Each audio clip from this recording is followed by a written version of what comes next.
So, good afternoon, world. Good afternoon, morning, evening, depending on where you're watching from.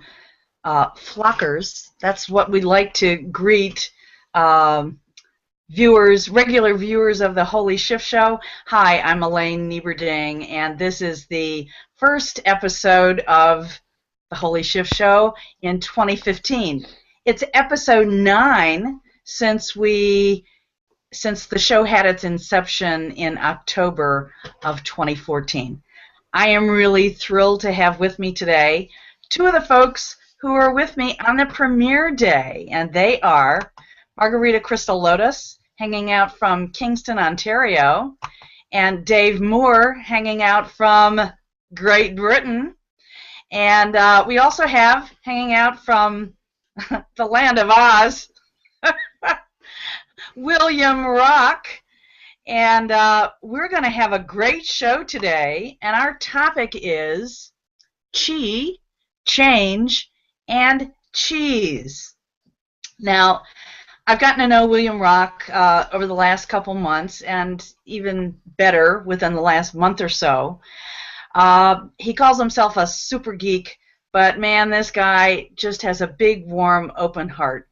And he brings a lot of great things to our engagement on the Plus and learning about SEO and kind of staying sane throughout it all. Anyway, I found out that one of William's favorite books is the business classic by Spencer Johnson called Who Moved My Cheese? And it's all about navigating change when we aren't expecting it or aren't monitoring for it, and how we become adaptive, how we survive, how we keep moving on to either find new cheese, our sense of fulfillment, happiness as we go on through the maze of life. Anyway, so we're going to be exploring that topic. Dave Moore has written his own little commentary on it, which you'll see on the Moore Consortium blog, and I think you'll find that link in our comment stream, so some of you might want to look at that.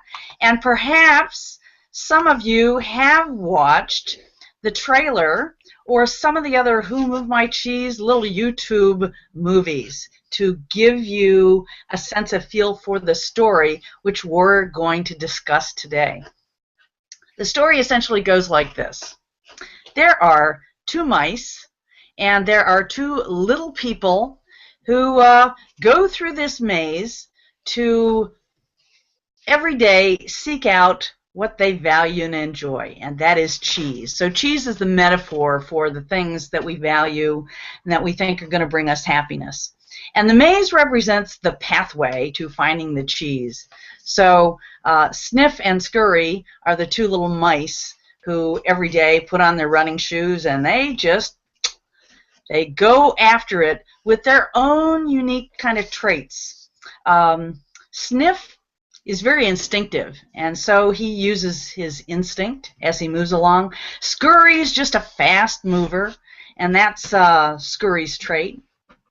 Hem and Haw are the two little people who go through the maze, but their pace is slower. They tend to think about things. They're more human. They do reason and analysis. They have all kinds of beliefs in play about finding cheese, seeking cheese, how long it will be there. They almost have an expectation that it will always be there. Well, lo and behold, one day, all of them find that the cheese is no longer there. And Sniff and Scurry have some adaptive ways to go about finding new cheese. But Hem and Haw take a lot longer to figure their way out of it and have a little bit more trouble. That's the basis of the story. And when we look at those different kind of traits, we can even reflect on ourselves what kind of capabilities or habits or patterns we have for responding to change. expected change, anticipated change, and indeed, we live in fast times, so it might look like our cheese gets moved often. Let me start out letting everybody say hello. Dave, say hello, unmute yourself, and William, take a look on over at the comment stream and see who has joined us. But Dave, say hello to everybody. Yeah, hi everyone. I'm David Moore. I'm the founder and owner of the HPT Transformation Program and community. And our work involves taking people under our wing through a variety of seminars, and we help people become the person that they were destined to be. So Dave, so glad you're here today. I know some of the work of your workshops is about basically undoing belief systems that kind of hold us back. And I'm sure you'll be weaving that into our talk about how hem and haw have a lot of stuff in the way of their responding to change. Yeah, Margarita.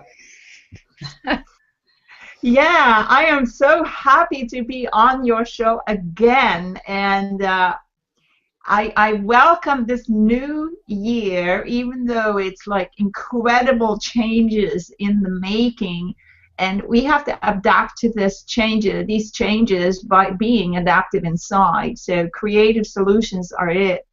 I'm an intuitive life and business mentor who helps women to find those solutions and train their mind.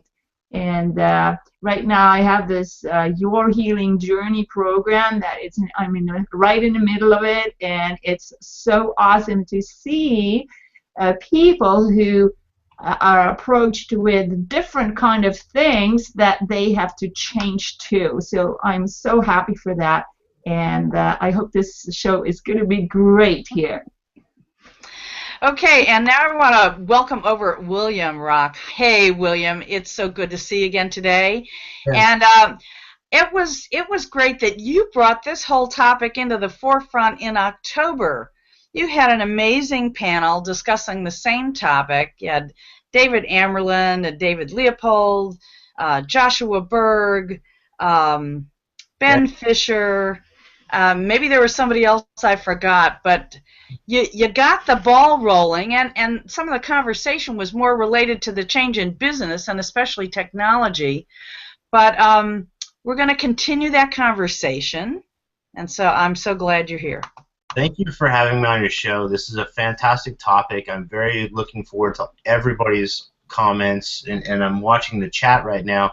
And I'm watching even my wife post a fantastic picture of a mouse, but even better, we even have organic chia seeds. A great picture. Jeremy posted that one. So there's some things going on in the comments. I encourage you guys to get involved, because this story is not just a story told by one person. It's best shared as a group, and that's what I've been excited to hear. Different stories. And engage with others to figure out what they pulled away from this story for themselves.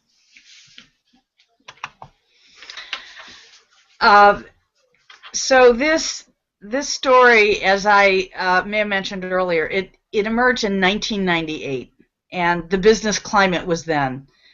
Dave, you have been around the business scene, working in so many capacities for a long time. What can you say about, the pace of change that seems to be upon us now? And what do you notice with your business clients in their ability to respond? I don't see a great difference in it. I see more awareness of it. It's like anybody, and I don't, but anybody who has experience of computer games now will know that the basic tenet of a computer game is, if you stand still, you're going to be killed. And so the whole thing is, you have to keep moving in a computer. And in business, you have to keep moving. You have to keep changing. And there is no issue, I don't think, with changing. A sign of intelligence is changing your mind about something. If you continually believe something is right and you're presented with evidence that it's wrong, if you continue to believe that the way you're doing something is correct, it's again like a form of madness. Change happens, and life doesn't get any better by chance. It gets better by change. And so change happens, change is a constant. And the only thing that doesn't change, if you go into a library and you look at fiction, fiction doesn't change. But if you look at the books that are textbooks on how to do this, how to do that, how, like biology, chemistry, physics, science, astronomy, and then you look at books about how to create something, how to build something, they all get updated. Fiction never changes, but fact changes. And as we learn and as we understand more, we realize that it's not so much the old tenet of being in the right place at the right time, it's being the right person in the right place at the right time. It's having the mental capacity of being now, this very moment, not doing what you did then and trying to adapt everything around you. It's adapting yourself. The person who has the most flexibility in a situation controls a situation. Yeah. What I notice, so much in the last 10 years has been our discussion about mindfulness, even within corporate arenas. There's meditative practices have helped many, many more humans simply come to the place of being the observer and noticing, what is my attention on? Is my attention on the now moment that's happening right in front of me, the people, the circumstances, the responses, the energy dynamics going on, the physicality of things going on? And when we are in that space of conscious awareness rather than unconscious awareness, we do have the capacity to make different decisions, both rational or combining our reason and our intuition and our instincts to make responses that don't just serve perhaps an individual person, but are more related to serving the needs of a greater whole. That's what I see as happening. So the mindfulness difference is making a difference in our responses today. I love, Dave, that you said when you go back and you're reading fiction, you then fiction doesn't change. There are always these human dynamics. How are people responding with emotions, with plans? But in the arenas of science and education, we are finding new facts, new methods, new tools, and implementing them in new ways. Margarita, jump on in here and maybe help us deal with the emotional components, the things that come up when we especially notice fear gripping us, when things so unexpectedly happen or change is happening to us in the way that we really weren't expecting it at all. Well, the main thing about that is to keep our center and not get distracted and get out in fear patterns, and instead stay in the present moment. That's the mindfulness, right? And if one can stay inside and also ground ourselves, that's the essential skill that one needs to learn for every person on this planet. You know, when something happens, it's an accident or something, and then you go into panic mode maybe when you have an accident, and then you even had an injury, and that makes us leave our body even more. So what I propose to my clients is to bring their energy in and focus the energy to this moment and be present, so that one can be present to what actually going on, instead of engaging in those thought forms that goes out this way, away, that's based on past fear. So I think that mindfulness, it has its place in every situation, both business, private, or in any situation from that point of view. And then if we can also be present to the actual joy that we have. And you do that a very good job on that, Elaine, with your yoga and staying present with the personal joy that we all have. Well, let me tell you, folks, this book stirred up the shift in me. I woke up this morning and I was having a hard time. In fact, it took me doing different things. Margarita, I tried lots of mental things first, and it wasn't until I tried some body things that I was able to get back to my joy, because my brain and the thoughts were stirred up by the book and some of my own self-reflection, which then got very self-critical. Oh boy. Well, I had a client just before, or he's also a very good friend, and then he was saying to me that he's at the rock bottom, and then I said, you do something physical, do it with me now. And then we did this exercise and make a big sound on the exhale, boom, right? And so that you could actually focus back in, just doing something physical. Doing something physical, running around the house, jumping up and down, laughing with the ho-ho-ho that you do so well, Elaine. That's the key here if you're going to get out of that emergency situation when emotions come up. Because if we don't do that, the emotion runs us. And for people who easily get into depression and all kinds of stuff, rages, it's hard to get out unless you see it from the beginning, so that you could actually, oh yeah, I see that coming, and now I'm doing my breathing, you know, something similar like that. Yeah. Thank you for sharing all of that. Before I jump on over to you, William, for a couple comments, I want to acknowledge some of the people who are here watching today and in the comment stream. Let's see. Jeffrey Dodd is here, and he's watching and said, we can reflect on ourselves, habits, patterns for chi and change. He's happy that I said that. Jeffrey Dodd, I'm so happy you're here. And Adelaide Hornline is here. That's your partner, Margarita, the co-host of Connections. Hi, yes, everybody, and good evening from Italy. And we have Deborah Rock here. She's saying, getting involved in chats, hang out on airs, and life help people find their path to their personal cheese.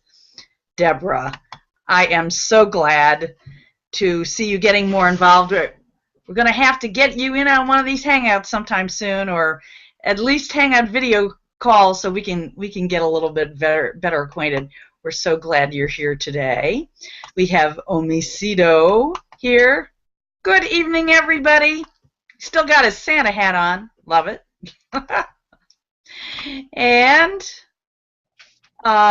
Marcus Dieterle, who's hanging out from Germany. He's joining us. So glad you're here, Marcus. And Jeffrey Dodd. He says, Dave Moore, the flexibility factor, being the right person in the changing environment, the awareness of the changes. So we got a good crowd, and perhaps more showing up. Here's Cheryl Deuce. Hi, Cheryl. We're so glad you're with us. One more from Marcus Dieterle. to Adelaide Hornline. Sure, change is constant in the IT sector, which is why I chose my original career in this area. But now I feel ready to change further. It just needs to be done. Okay, William, I'm going to pass this on to you, buddy. I just want to thank everybody for being here. This is a topic that I talk about in a lot of my seminars and coaching, and it's neat to see the twist of the story unfolding in front of us. Each one of us is kind of told. As you've known, I like to listen to others and telling their story of the effectiveness of this book. It's a small story. It's an easy read. But it makes so much sense in everything that we do. It doesn't matter if I'm talking about SEO, or personal living, how I actually engage my personal life. Laughing. You brought up laughter. I love it. When you start talking about laughter, that excites me for the fact that when you get stressed, how do you heal from that? You can't heal from that. You have to actually laugh at yourself and say, okay, what did I do? And how can I change what I just did and be better with it? How do I learn from it? Or how can I take this situation, which my beliefs and my thoughts are having me get so worried about and getting so serious about, how can I reframe my experience to lighten up about it? So once again, the laughter yoga, the laughter exercises is something that's so body-oriented that it changes our body chemistry. We're dumping our thoughts, and we're moving into actually kind of a creative, freer space where, as Dave might put it, the person you were meant to be gets uncovered.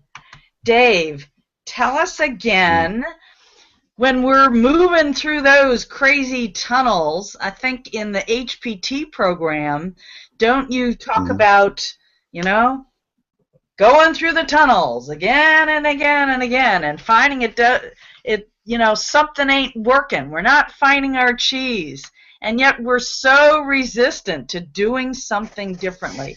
How do we break out of that? Well, the thing is, we have to identify, I think, what the basic tenet of the book. If we refer to that first, is the cheese. If I said to you, Elaine, I have every cheese there is here, which would you like? What would it be? What cheese would you want? I'd have to say, I think whatever one shows up first. I'm just going to see how delicious it is. Right, okay. So I personally would say brie. That would be the cheese that I would want. Now, William, I don't know, what cheese would you want out of this selection? I'm more of a cheddar. Basic, good. Right. Okay. Margarita, what about you? Oh, my favorite is Cambozola. Right. Cambozola. It's like the sun of the world. I just love it, with crispy little bread on there. Well, you've sold it to me. Elaine, Yeah. I know you don't know. I know you don't know what cheese you would like, but if you did, what one would it be? It would be Swiss, because it's very holy. Swiss. Okay, so this here, we all have a different cheese that we want. Now, in business and in life, we all have different cheese. If we have a sales room, giving somebody more money may not be an incentive. Giving them more prestige or kudos may be the incentive. It's not always about money in sales. Therefore, everybody is unique with their own personal cheese that they seek in their life. So you have to identify what is the hot button, what is the trigger, what is the button that needs to be pressed in that person. When you look at people as a whole, and although we don't like doing this and generalizing, I've found that it isn't really about the cheese, it's about the state of mind and the belief systems that people have, because As I've said in the post, and we say in the seminars, that if you put a mouse or a rat into a maze with 4 tunnels, and you always put cheese in the 4th tunnel, after a while, that rat will learn to always go down the 4th tunnel. Now, to be frank, we don't do that. As human beings, we don't do that. We don't just go down that 4th tunnel, and I'll tell you why. Humans will learn to go down the 4th tunnel because they want cheese. And you go zip, zip, zip down the 4th tunnel, and there's the cheese. Now, next day you do it, exactly the same process, and the next day. But after a while, the great lab technician in the sky moves the cheese to another tunnel. And so the rat will go down to the 4th tunnel again. There's no cheese. So the rat comes out, goes down the 4th tunnel, no cheese up. Goes down the 4th tunnel, no cheese, comes up. At this point, the rat will stop going down the 4th tunnel and look elsewhere. And the difference between the rat and human beings is quite simple. Because we have free will, and because we have logical thought, and because we have brain power, we decide to go down the 4th tunnel forever. Forever. Because human beings start to believe in the 4th tunnel. Now, rats don't believe in anything. The mice don't believe in anything. They're interested in the cheese. But the human develops a belief that the 4th tunnel is where the cheese is. So they make it right to go down the 4th tunnel, whether there's cheese there or not. It's where it's always been. It's where it's always been found. It's where it always should be. It isn't here yet, but it will come. Now, the human would rather be right than get the cheese. And unfortunately, it takes being with this self-defeating process that we have, not just with cheese, but with a lot of things in our lives, to understand that we need to change how we think about things. We need to change our belief system, because our beliefs are not necessarily serving us. Beliefs tend to be about something that we have no experience of. We think in that 4th tunnel that cheese is going to be.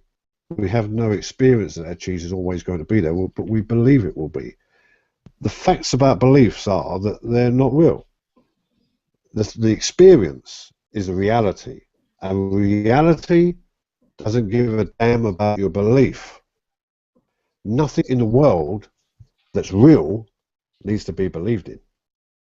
And when we start to think that we can only truly experience something, it's real, then we start to look at our beliefs, whether they serve us or not. And when we start to break down this rubbish, these masks, this stupid stuff that we put in front of us to put between us and the world around us, this is the projection of who I am. This is me, but it's not.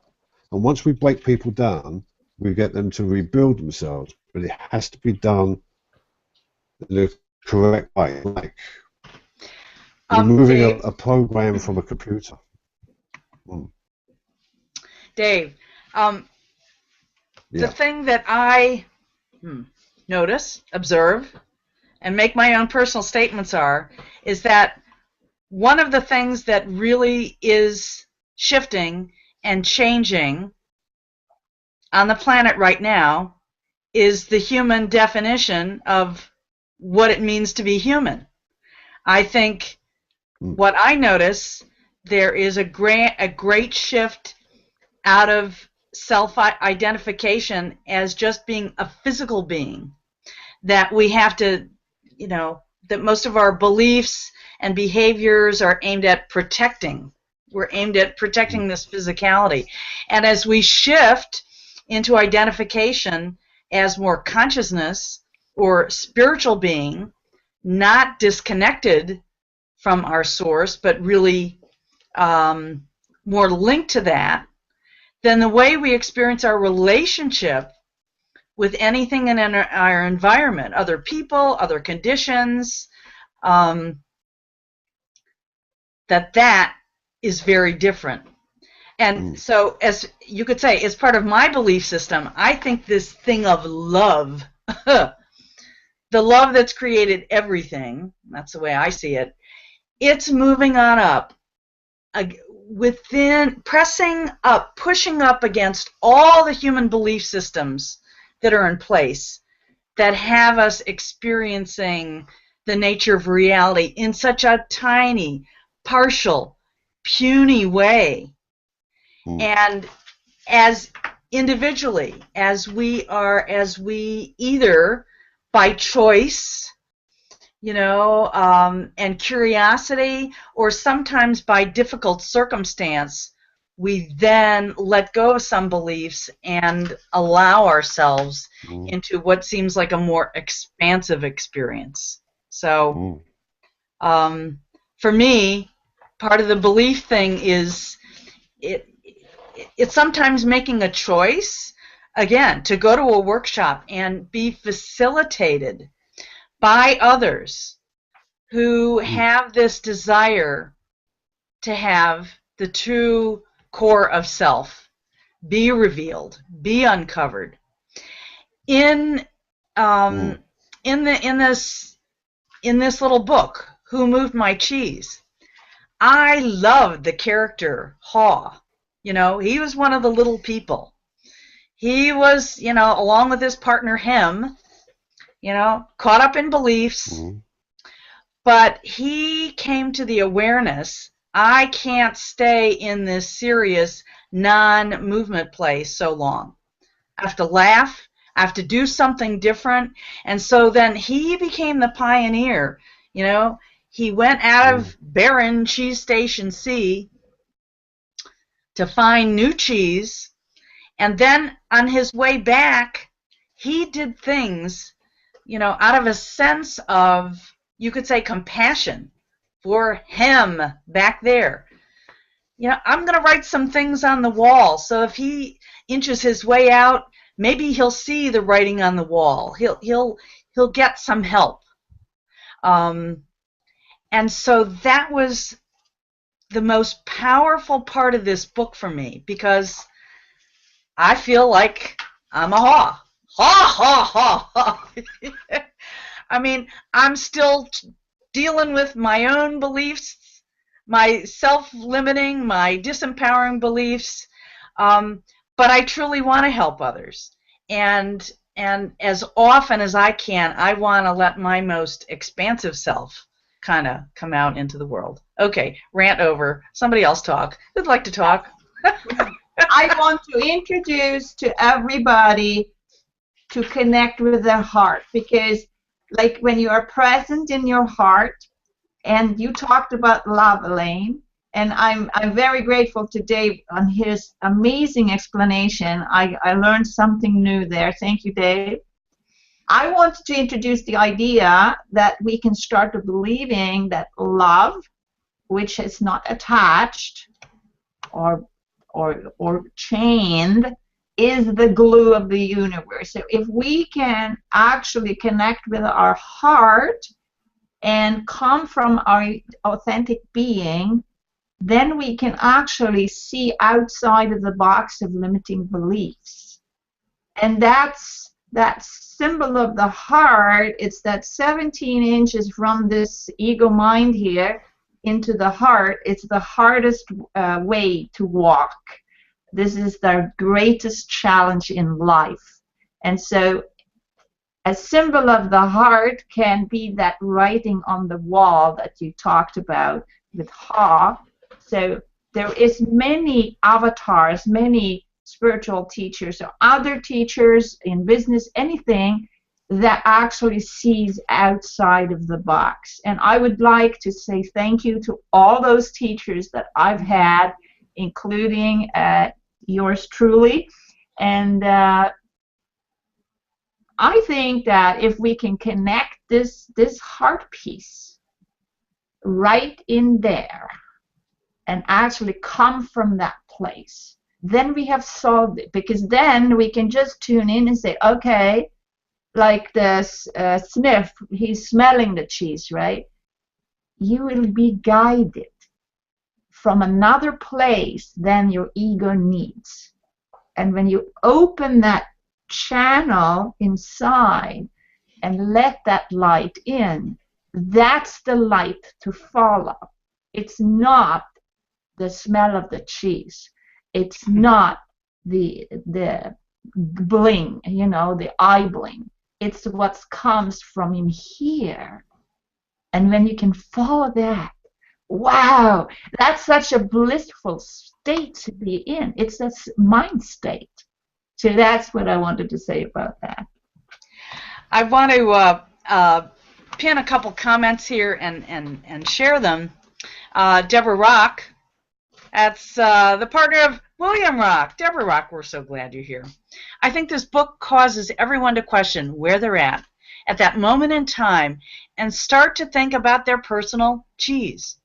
But cheese is different for everyone. Some people need peace of mind, a new job, a new view, whether physical or mentally, or realize that they're good where they're at. Thank you, Deborah. And I also want to say hi to a couple other people who are here. Jolly Yoga is here. And Ted Wasco. Ted, you were among the first people I did Hangouts with about a year ago. Hi, Ted Wasco. Let me scrolling up. Marcus Dieterle says, Deborah Rock, and often people even need to realize that change is what they really need first and foremost. It's often hard to leave what you know behind you, and a lot of people fear what they don't know. So they fear change. And then a couple people have mentioned their favorite kind of cheese. Adelaide Hornline. Stracchino cheese from Italy, says Heidi Hornline. Deborah Rock says Holy Swiss. She likes Holy Swiss. And then Katrina Fencook says, yes, Elaine, what it means to be human is definitely shifting, and feeling into what we need is more important than ever. It's time for the mind to collaborate instead of always trying to lead. So that is quite something. Holy Batman, holy shiftness, it's already 2:38 after the hour. Let me jump on over to William, pop on in here, sharing some comments with us, and then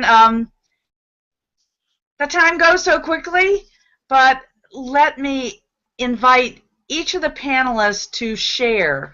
If you could nudge the audience here to take some action from some awareness they've gained, what from today regarding starting this new year and relating to change, what might that be?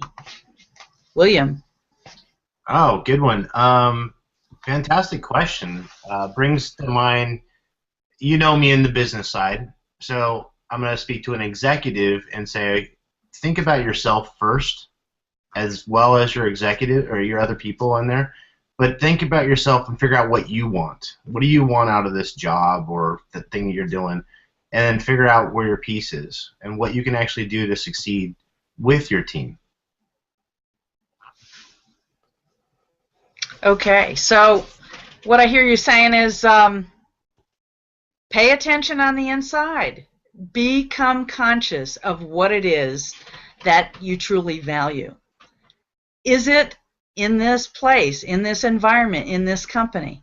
Sense into that. And then for how you hold your employees, your work team, the mission of the organization, figure out how you can work together to make it a unified, cheesy, good experience. Okay. How can you laugh together as a team, right? I mean, how can you laugh together? Yeah. Margarita.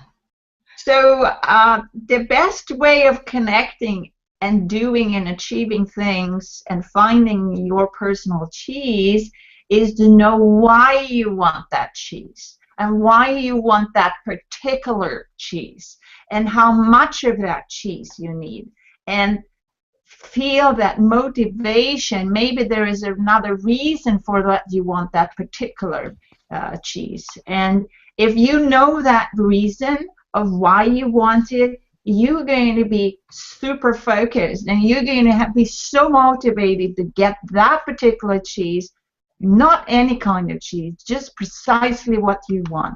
So know your big why. Know your why. Dave, what would you like to leave with folks so they can actually take some action, use something from their experience with us today? I think this time of year is very important because a lot of people make New Year resolutions, and this isn't the first year they've made New Year resolutions. They made New Year's resolutions last year to change, and they made New Year's resolutions the year before to change. And where are they now? Still making those same resolutions. The thing is, you can either reset or reboot your life, but all you're doing there is tidying it up and you're streamlining it. It's good and it works to some extent, but it doesn't bring the big rewards that you deserve. The only way to truly be a person who does stuff that you never did before is to go for the upgrade. Okay, if you upgrade, you're saying to the world and the universe and everyone in it that that was me then, this is me now, the new, enhanced, future-proof version of me. And that's what you need to be right now. Know what you want, know how to get there, know your outcome before you even make a step, but know why you want it and be sure that you're ready to receive it. And the thought that I carry on from that is, if you know what you want and you're feeling that, yes, this is the direction that I want to go, to be expansive, to get my upgrade.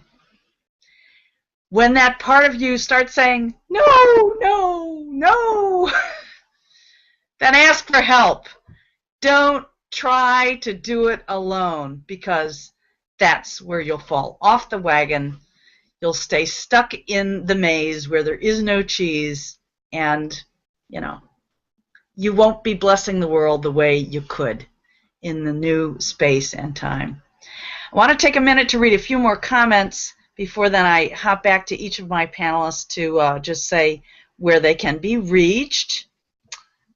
Hold on a second. Here we go. Nicole Lavak is with us. She's responding to Katrina Fancook. She says, "Hello, Katrina. I agree that our being human is shifting. I agree with Dave Moore that our beliefs are restrictive. Our beliefs come from our learning and our teaching. Our heart and love can be our leader to this new path, but cannot be the only deciding factor. We need the unity of our heart, mind, and body to come together to allow us to move forward aligned with our capital S self." I absolutely agree. And Katrina responds, "Hi there, Nicole. It's always lovely to see you. I agree. The heart needs to connect with the body and mind for clarity and full alignment, and then we can step forward in a grounded way." So, Jeffrey Dodd is back here. Others have, I have to unpin this. Excuse me, folks, while I unpin. There we go. I'm going to hop around and let everybody on the panel, let our viewers live and replay know where they can be contacted. And then we will put the link in the comment stream to come on into this Hangout room. Margarita. Well, people can reach me at thecrystallotus.com or on the Connections Forum that we do with Heidi Hornline. And the next episode is going to be on Thursday at 10 o'clock Eastern. And we're going to talk about intention settings and what intentions how to make intentions stick so that they get you results. And so that's going to be our first episode for the year. Great. So Dave, you have some workshops coming up, don't you? Yeah, in March we're in New York and in San Francisco. We've done Switzerland and we do London in 2 weeks' time, which is convenient for me. And you can find me on Twitter as More Consortium. You can find me at my website, which is moreconsortium.com, and on Google, if you just put in HPT-transformation, I think you'll find that the first page that comes up is all of us. So you can find the Google community of HP Transformation, and you can find us on Facebook too. And, thanks very much, Emma. Oh, you're welcome. And William.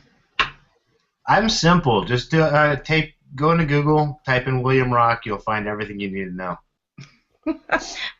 That's because you are so wonderfully SEO'd, they'll find you quickly. You've known how to make that work. There's only 25 others of William Rock, so just be careful. Look for my you'll know when you start listening to Geek, you'll know you found the right place. Yeah, we see you appear on a variety of Hangouts often, talking about SEO and Google stuff, and I'm sure more will be coming to you to handle how they're going to deal with Google moving the cheese around again and again and again. Okay, and I am Elaine Nieberding, and the best place to find me is right here on Google+, google.com/plus Elaine Nieberding, and when you go there, you'll find links to all my active websites. My yeslaugh.com website is undergoing revision right now. What I would love for those of you who are watching, if you've had some interest in laughter yoga at all, I think I'm actually even going to be holding a laughter session this weekend. If you have any interest in exploring some of this laughter for exercise stuff with me, send me a message and I will put you on a list to let you know when we're going to be doing some laughter programs. We'll be introducing you to some of this experience, not where it's broadcast. It might be just for a private group only. Later on, some of the programs may be more public so others can just listen in and laugh along as well. But we're going to be ramping more of that up as this spring goes along. So I would like to thank everybody for listening in today, live or replay. The great group that has joined us in the comment stream, I really appreciate it. And right now, we're going to stop broadcast, and immediately I will be going over and putting in the link so that folks can come into our Hangout room for a little bit of time with William, Margarita, Dave, and I. We might even laugh a little. You never know. Okay, thanks, everybody.